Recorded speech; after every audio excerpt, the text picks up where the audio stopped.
The history of the confrontation between the wolf and the Kangal did not begin in legends or modern videos. It began thousands of years ago in Asia Minor, in what is now Turkey. This is where the Kangal was formed not as a fighting dog and not as a hunter, but as a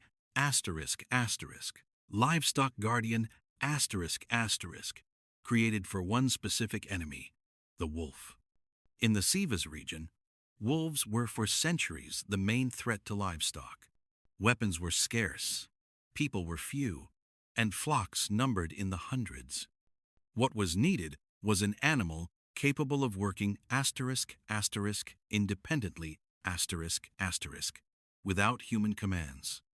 That animal became the Kangal. It was not trained to attack. It was selected for endurance, courage, and the ability to hold its ground. Unlike most dogs, the Kangal does not chase predators. Its task is to stop the wolf before it reaches the flock. The wolf, in turn, evolved as a strategist. It never attacks without assessing risk. Its strength lies not in a single bite, but in pack tactics. That is why the Kangal was shaped as the exact opposite of the wolf. The wolf is fast, agile, cautious. The Kangal is heavy, direct, and applies psychological pressure. Already during the Ottoman Empire, Kangals were considered a national asset. They were not sold abroad and were not crossbred with other dogs. Entire villages were responsible for preserving the purity of the breed. The reason was simple.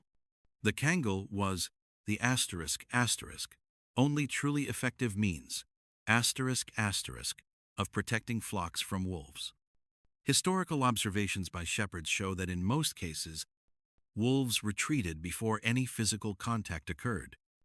The reason was the Kangal's behavior. It does not bark without cause. It does not rush. It does not retreat.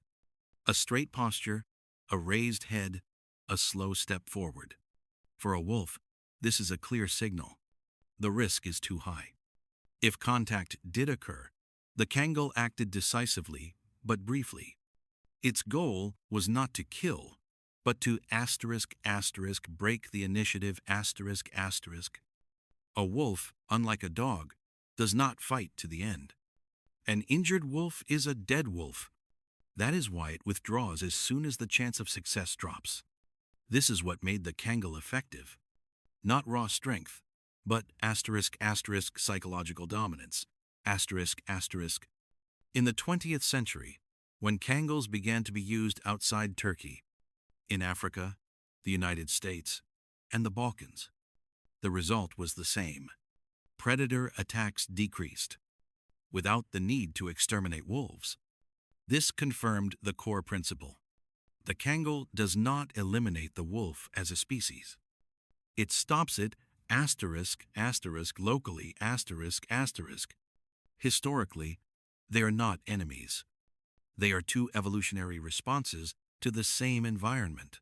The wolf is the predator of the wild. The Kangal is the guardian of the boundary between wilderness and humans. And that is why their confrontation has lasted for centuries, without the destruction of either side. This is not a fight. It is a balance proven by time.